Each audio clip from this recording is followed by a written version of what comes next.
This is Soothing Whispers ASMR.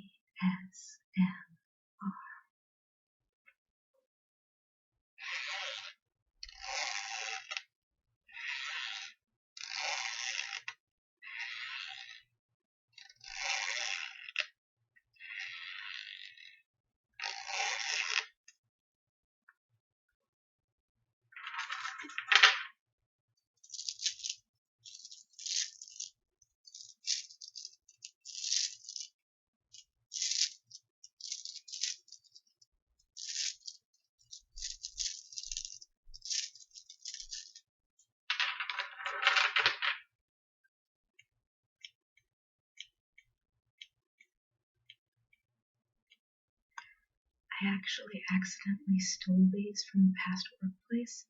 They were in my bag and I forgot about them. So on the off chance any of my former employers are watching this, I'm very sorry about the scissors. It was an accident. Tonight we're going to be trying something a little different. I really like children's books, so I went online and I found us some. Tonight we're going to be reading The Book of Dragons by Nesbit. I hope you enjoy it. Chapter 1. The Book of Beasts. He happened to be building a palace when the news came, and he left all the bricks kicking about the floor for Nurse to clear up. But then the news was rather remarkable news. You see, there was a knock at the front door and voices talking downstairs, and Lionel thought it was the man come to see about the gas, which had not been allowed to be lighted since the day when Lionel made a swing by tying his skipping rope to the gas bracket. And then, quite suddenly, Nurse came in and said, "Master Lionel, dear, they've come to fetch you to go and be king."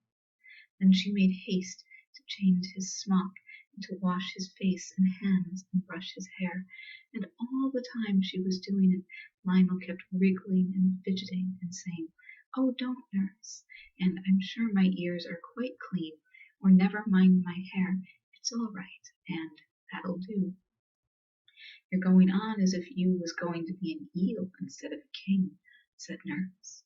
The minute Nurse let go for a moment, Lionel bolted off without waiting for his clean handkerchief, and in the drawing room there were two very grave-looking gentlemen in red robes with fur, and gold coronets with velvet sticking up out of the middle like the cream in the very expensive jam tarts. They bowed low to Lionel, and the gravest one said, "Sire, your great-great-great-great-grandfather, the king of this country, is dead, and now you have got to come and be king." "Yes, please, sir," said Lionel. "When does it begin?" "You will be crowned this afternoon," said the grave gentleman, who was not quite so grave-looking as the other. "Would you like me to bring Nurse, or what time would you like me to be fetched? And hadn't I better put on my velvet suit with the lace collar?" said Lionel, who had often been out to tea. "Your Nurse will be removed to the palace later. No, never mind about changing your suit. The royal robes will cover all that up." The grave gentleman led the way to a coach with 8 white horses, which was drawn up to the front of the house where Lionel lived. It was number 7, on the left-hand side of the street as you go up. Lionel ran upstairs at the last minute, and he kissed Nurse and said, "Thank you for washing me. I wish I'd let you do the other ear. No, there's no time now. Give me the hanky. Goodbye, Nurse." "Goodbye, ducky," said Nurse. "Be a good little king now, and say please and thank you, and remember to pass the cake to the little girls, and don't have more than 2 helps of anything." So off went Lionel to be made a king. He'd never expected to be a king any more than you have, so it was all quite new to him, so new that he had never even thought of it. And as the coach went through the town, he had to bite his tongue to be quite sure it was real, because if his tongue was real, it showed he wasn't dreaming. Half an hour before he had been building with bricks in the nursery, and now the streets were all fluttering with flags. Every window was crowded with people waving handkerchiefs and scattering flowers. There were scarlet soldiers everywhere along the pavements, and all the bells of all the churches were ringing like mad. And like a great song to the music of their ringing, he heard thousands of people shouting, "Long live Lionel! Long live our little king!"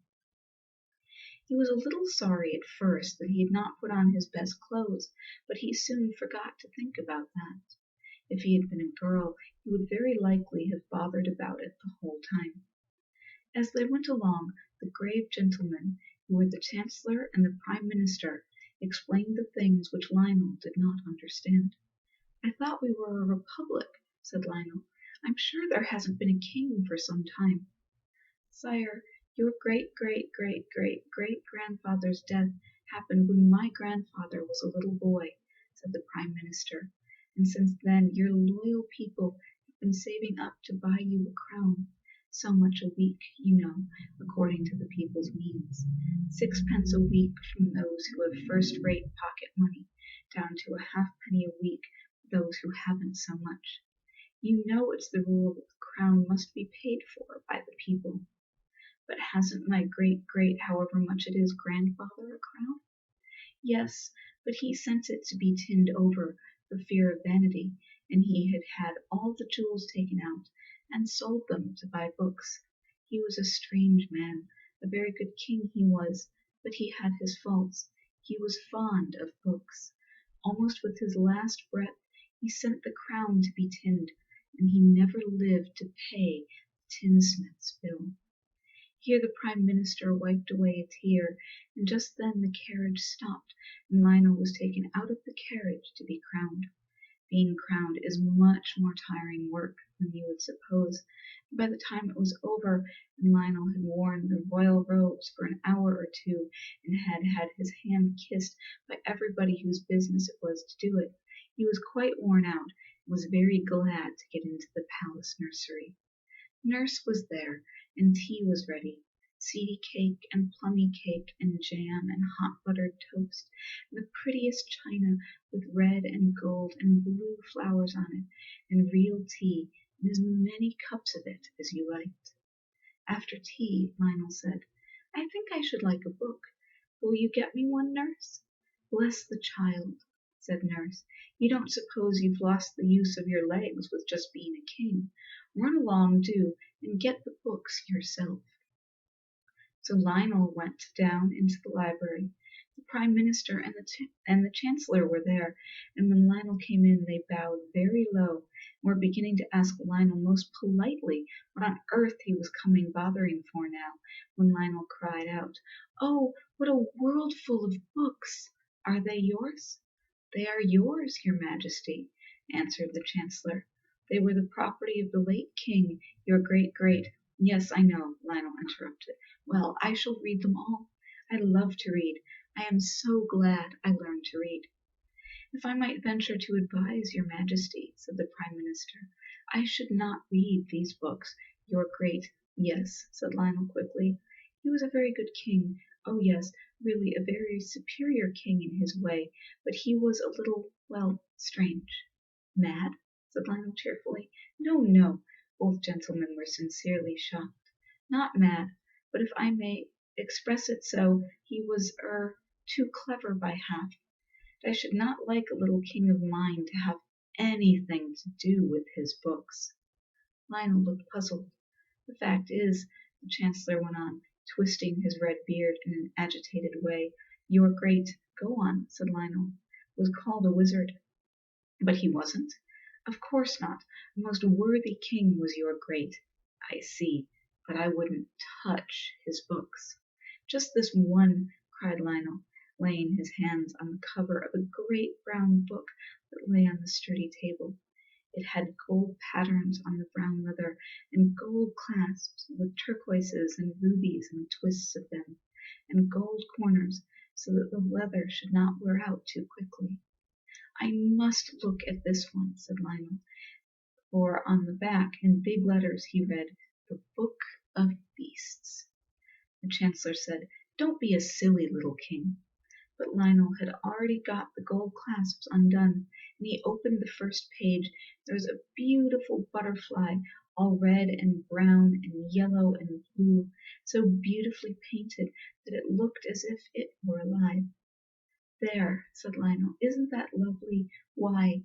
But as he spoke, the beautiful butterfly fluttered its many-colored wings on the yellow old page of the book and flew up and out of the window. "Well," said the Prime Minister, as soon as he could speak for the lump of wonder that had got into his throat and tried to choke him, "that's magic, that is." But before he had spoken, the king had turned to the next page, and there was a shining bird, complete and beautiful in every blue feather of him. Under him was written, "Blue Bird of Paradise." While the king gazed enchanted at the charming picture, the blue bird fluttered his wings on the yellow page and spread them and flew out of the book. Then the Prime Minister snatched the book away from the king and shut it up on the blank page where the bird had been and put it on a very high shelf. And the Chancellor gave the king a good shaking and said, "You're a naughty, disobedient little king," and was very angry indeed. "I don't see that I've done any harm," said Lionel. He hated being shaken, as all boys do. He would much rather have been slapped. "No harm," said the Chancellor. "Ah, but what do you know about it? That's the question. How do you know what might have been on the next page? A snake or a worm or a centipede or a revolutionist or something like that." "Well, I'm sorry if I vexed you," said Lionel. "Come, let's kiss and be friends." So he kissed the Prime Minister, and they settled down for a nice quiet game of noughts and crosses while the Chancellor went to add up his accounts. But when Lionel was in bed, he could not sleep for thinking of the book, and when the full moon was shining with all her might and light, he got up and crept down to the library and climbed up and got the Book of Beasts. He took it outside to the terrace, where the moonlight was as bright as day, and he opened the book and saw the empty pages with butterfly and blue bird of paradise underneath, and then he turned to the next page. There was some sort of red thing sitting under a palm tree, and under it was written, "Dragon." The dragon did not move, and the king shut up the book rather quickly and went back to bed.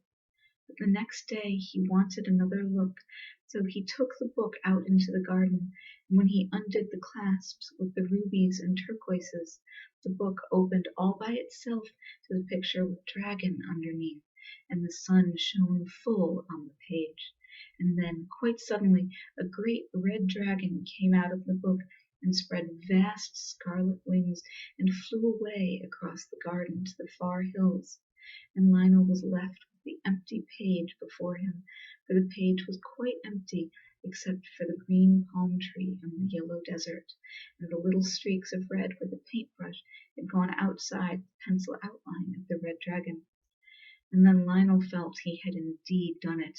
He had not been a king 24 hours, and already he had let loose a red dragon to worry his faithful subjects' lives out, and they had been saving up so long to buy him a crown and everything. Lionel began to cry. The Chancellor and the Prime Minister and the nurse all came running to see what was the matter, and when they saw the book they understood, and the Chancellor said, "You naughty little king, put him to bed, nurse, and let him think over what he has done." "Perhaps, my lord," said the Prime Minister, "we'd better first find out just exactly what was done." Then Lionel, in a flood of tears, said, "It's a red dragon, and it's gone flying away to the hills, and I am oh so sorry, and oh, do forgive me." But the Prime Minister and the Chancellor had other things to think of than forgiving Lionel. They hurried off to consult the police and see what could be done. Everyone did what they could. They sat on committees and stood guard and lay in wait for the dragon, but he stayed up in the hills, and there was nothing more to be done. The faithful nurse, meanwhile, did not neglect her duty. Perhaps she did more than anyone else, for she slapped the king and put him to bed without his tea. When it got dark, she would not give him a candle to read by. "You are a naughty little king," she said, and nobody will love you. Next day the dragon was still quiet, though the more poetic of Lionel's subjects could see the redness of the dragon shining through the green trees quite plainly. So Lionel put on his crown and sat on his throne and said he wanted to make some laws. And I need hardly say that though the Prime Minister and the Chancellor and the nurse might have the very poorest opinion of Lionel's private judgment, might even slap him and send him to bed, the minute he got on the throne and set the crown on his head, he became infallible, which means that everything he said was right, that he couldn't possibly make a mistake. So when he said, there is to be a law forbidding people to open books in school or elsewhere, he had the support of at least half his subjects, and the other half, the grown-up half, pretended to think he was quite right. Then he made a law that everyone should always have enough to eat, and this pleased everyone except the ones who had always had too much. When several other nice new laws were made and written down, he went home and made mud houses and was very happy. And he said to his nurse, people will love me now I've made such a lot of pretty new laws for them. But nurse said, don't count your chickens, my dear. You haven't seen the last of that dragon yet. Now, the next day was Saturday. In the afternoon, the dragon suddenly swooped down upon the common in all his hideous redness and carried off the soccer players, umpires, goalposts, ball, and all. Then the people were very angry indeed, and they said, we might as well be a republic, after saving up all those years to get his crown and everything. And the wise people shook their heads and foretold a decline in the national love of sport, and indeed, soccer was not at all popular for some time afterward. Lionel did his best to be a good king during the week, and the people were beginning to forgive him for letting the dragon out of the book. After all, they said, soccer is a dangerous game. Perhaps it was wise to discourage it. Popular opinion held that the soccer players, being tough and hard, had disagreed with the dragon so much that he had gone away to some place where they only play cat's cradle and games that do not make you hard and tough. All the same, Parliament met on the Saturday afternoon, a convenient time, for most of the members would be free to attend, to consider the dragon.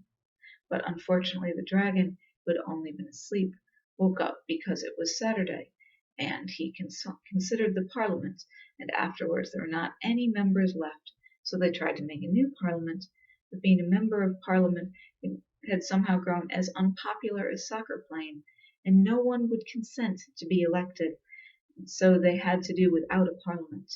When the next Saturday came around, everyone was a little nervous, but the red dragon was pretty quiet for that day, and only ate an orphanage. Lionel was very, very unhappy.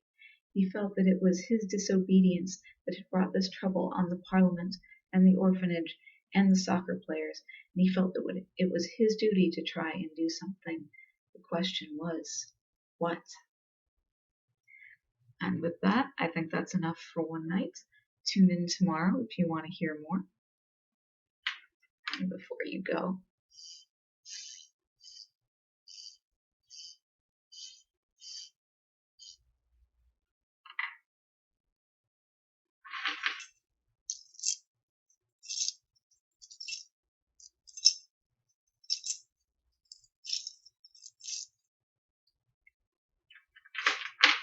I hope you have a wonderful night. Sweet dreams.